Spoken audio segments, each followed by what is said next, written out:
Shalom, Assalamualaikum warahmatullahi wabarakatuh. Om Swastiastu, Namo Buddhaya, salam kebajikan, dan salam Indonesia cerdas. Nah, Bapak Ibu Saudara-saudari, rupanya kepala desa yang melarang ibadah jemaat GPDI Tarik di Sidoarjo pernah kabur saat ditanya mengenai penggunaan dana desa sebesar 350 juta. Wow, kita boleh melihat saja di sini ya teman-teman ya. Ada sebuah berita yang dibagikan oleh Bang Permadi Arya. Di sini ditanyai soal bantuan keuangan 350 juta, Kades Mergosari pilih kabur. Wow. Dan akhirnya Bang Permadi Arya memberikan postingan di akun Instagramnya, dan saya akan bacakan kepada kita semua nih ya. Ini dia. Kepala Desa Eko Budi Santoso yang melarang ibadah jemaat GPDI di Tarik Sidoarjo rupanya pernah kabur saat ditanya penggunaan dana desa sebesar 350 juta rupiah dari bantuan keuangan yang cair 2 miliaran untuk desanya. Ada di slide 2 ya, seperti yang kita lihat di sini. Di slide pertama ini adalah seperti apa yang saya bagikan tadi pagi, bahwa rumah doa GPDI Tarik Sidoarjo diduga dilarang beribadah oleh kepala desa yaitu Eko Budi Santoso. Dan di slide 2 ini, nah ini dia seperti apa yang saya bacakan tadi kepada kita soal kepala desa Mergosari yang akhirnya memilih kabur ketika ditanyakan soal bantuan keuangan sebesar 350 juta. Wow ya. Ini memang kepala desa teman-teman ya. Kepala desa melarang warganya ya, melarang warganya yang ingin melakukan sembahyang doa kepada Tuhannya, bukannya memberikan solusi karena IMB belum keluar, tetapi justru mempersulit warganya untuk tidak boleh melakukan peribadatan di rumah yang tidak resmi sebagai tempat ibadah. Katanya harus minta izin terlebih dahulu. Wow, ini ngeri ya teman-teman ya. Dan akhirnya ini mendapatkan banyak sorotan dari para netizen, dan kita akan coba bacakan saja beberapa komentar yang ada di sini ya. Yang pertama sekali ada dari Diana in Space ya. Akankah hal intoleran kayak gini akan berkurang setelah ganti presiden? Nah, tentunya ini adalah merupakan pertanyaan yang sama ya. Saya pikir juga saya punya pertanyaan yang seperti itu. Karena selama ini 10 tahun Jokowi sebagai presiden ya, tetapi soal pelarangan ibadah khusus untuk orang Kristen masih saja terjadi sampai hari ini ya kan. Lalu bagaimana dengan ketika nantinya Pak Prabowo Subianto sudah resmi ditunjuk, maksudnya resmi bekerja sebagai presiden untuk tahun 2024 sampai tahun 2029. Tentunya kita akan tunggu saja, dan semoga Pak Prabowo bisa memberikan warna baru gitu loh di Indonesia yang kita cintai ini. Ya, ada juga komentar dari Chris Giantoro ya. Mungkin memang belum ada izin kali Bang. Izin apa kawanku? Ya, yang namanya juga rumah doa itu nggak perlu izin. Kalau seseorang punya rumah lalu dia menjadikan rumah itu untuk tempat berdoa, nah apa salahnya? Itu kan milik dia, ya kan? Kalau keluarganya datang untuk berdoa, kalau kerabatnya datang untuk berdoa di situ, kenapa harus minta izin? Ya kan? Nah itu yang perlu izin itu adalah pendirian rumah ibadah yang resmi. Jadi berhubung karena mereka masih belum punya IMB, maka mereka tidak bisa membuat gedung gereja yang resmi. Maka oleh karena mereka tidak memiliki gedung gereja yang resmi, makanya mereka berdoa atau beribadah di rumah doa tersebutnya. Ngerti ya? Lalu berikutnya ada juga komentar dari ARW. Kades semacam ini wajib dibinasakan ya. Lalu kemudian dari Pierre Dumai, semangat terus menyalakan keadilan Pak Permadi. Tuhan menyertai tiap langkah-langkah hidupmu. Amin, amin ya. Ada komentar dari Kartika Peker, jadi minoritas kok gini amat ya di Indonesia Bang Permadi Arya. Ya, memang itulah kenyataannya ya. Lalu ada dari Hikaruzo, wah Anda luar biasa, bisa-bisanya melarang, ya, punya kuasa setinggi apa ya?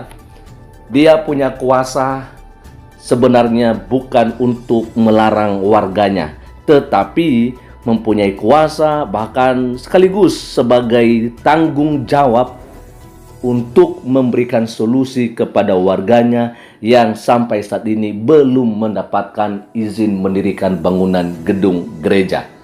Itu yang perlu diketahui oleh kepala desa yang satu ini ya. Dia milih kabur ketika ditanya soal bantuan keuangan, atau mungkin nggak ada masuk uang kali dari pihak gereja. Bisa jadi ya.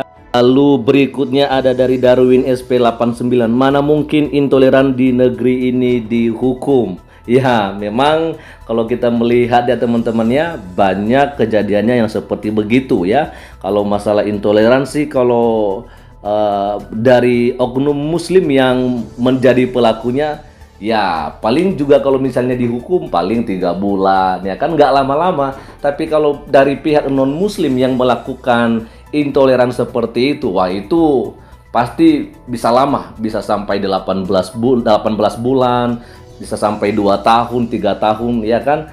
Nah, itu yang terjadi ya, yang kita lihat di lapangan seperti begitu ya.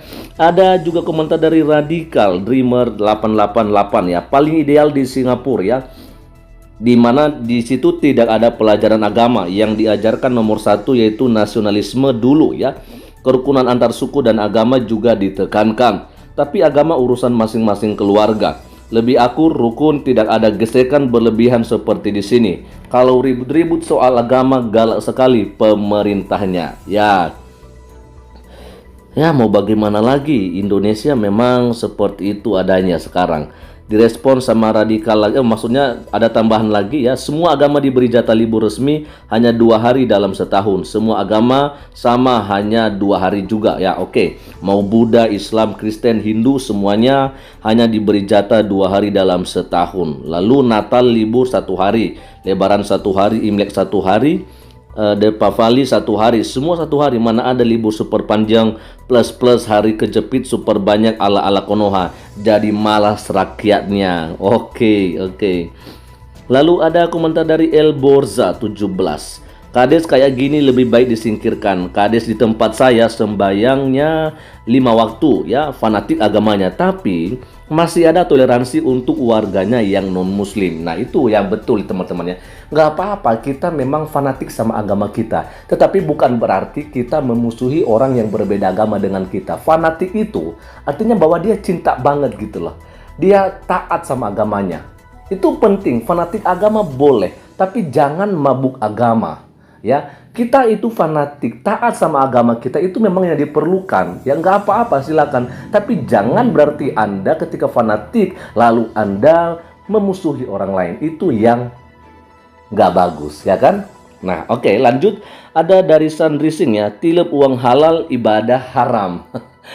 Nah, itu kenyataannya yang terjadi, ya. Ada juga komentar dari Junus Sander ya. Saya asli Sidoarjo, Mas Permadiaria. Baru kali ini saya dengar di daerah saya ada beginian. Biasanya warga Sidoarjo sangat toleran kok ya. Mungkin jangan-jangan alumni yang ono itu ya Mas ya, yang nggak suka perbedaan. Semangat terus Mas Permadiaria, semoga perjuangan sampean tak sia-sia karena Tuhan menyertai setiap kebaikan. Amin, amin. Ya. Lalu kita akan coba lihat lagi beberapa komentar yang ada di dalamnya teman-temannya. Ada dari Yayan 105. Mau sampai kapan kayak gini terus? Para pemangku jabatan tutup mata aja terus. Nah itu yang terjadi teman-temannya. Memang kalau ada hal-hal yang seperti begitu, para aparat kepolisian aja mereka ada di tempat, mereka nggak bisa ngapa-ngapain loh. Diam aja mereka. Nah itu yang kita pertanyakan sebenarnya, kenapa?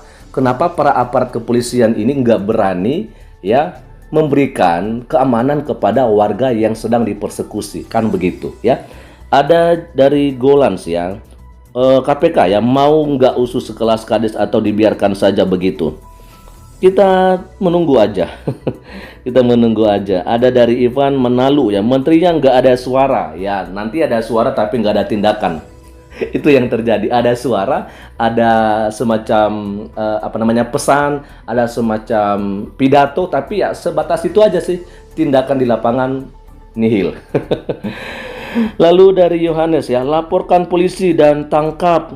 Nah, ini memang dilaporkan, bisa aja dilaporkan tapi sulit untuk ditangkap apalagi dihukum ya. Adi dan Andi ya, nggak kebayang para kades model kayak gini diperpanjang masa jabatannya. Betul, sadis ya teman-teman ya. Lalu dari Reinhard Yohanes, itu tempat ibadah Bude. Saya ditarik di Sidoarjo dan saya ada video perdebatan selama 3 menit. Ya, betul sekali. Saya juga tadi sudah bagikan ya. Lalu ada dari Timothy Sami, mau tanya dong, ini kok virus khilafah kenapa belum lenyap sih? Kenapa sekarang banyak Kristen fobia? Secara kalian yang mayoritas udah banyak kok masih takut sama minoritas. Memang itu teman-teman ya, itu yang kita sangat sayangkan. Mereka mayoritas tapi kayak masih takut sama kita-kita yang minoritas. Kayak nggak ada berdaya gitu loh. Mereka ketika mereka melihat ada ibadah Kristen, mereka kayak gimana ya, takut aja gitu loh.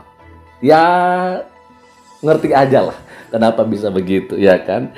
Lalu ada dari Denis Putra, ini Ibu Kofifah ya, ini wali kotanya Sidoarjo, wali kotanya Surabaya ya. Mohon tindak tegas atau gubernur ya. Oke, lanjut, mohon tindak tegas oknum-oknum orang yang intoleran. Jawa Timur yang saya tahu adalah provinsi dengan tingkat intoleran.